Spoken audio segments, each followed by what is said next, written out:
म्हणून नामदेव महाराजांच्या बाबतीत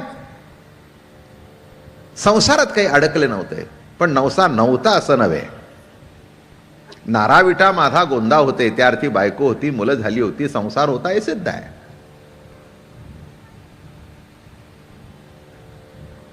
बर का, हे कुणी जरी म्हटलं की संसार नव्हता, संसार नव्हता असं म्हणू नकोस, अडकले नव्हते असं म्हण.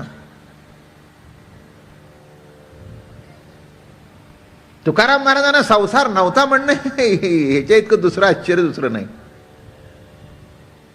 मुलं होती, वैकुंठाला गेल्या तेव्हा आईसाहेबांच्या उदरामध्ये नारायण महाराज म्हणजे माऊलींचा अवतार होता.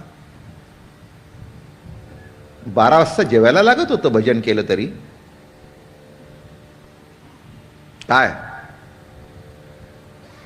संत असू दे, पंत असू दे, महंत असू दे, कोणी का असेना, नाही तर एखादा भामटा असू दे, दुपारी 12 वाजता जेवायला लागतच. भजन करण्याकरता भोजन लागतं आणि भामटेगिरी करण्याकरता सुद्धा भोजन लागतं.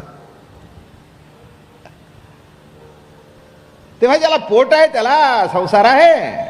कोण सुटला संसारातून, नाही का? ज्याला पोट आहे त्याला संसार आहे. पण आपल्याला पाहिजे तसं घडत नाही म्हणून उद्वेग आहे. पण असं म्हणू नका की नामदेव महाराजांना संसार नव्हता, तुकाराम महाराजांना संसार नव्हता, नाथांना संसार नव्हता. सर्वांना संसार होते, माऊलीला सुद्धा होता.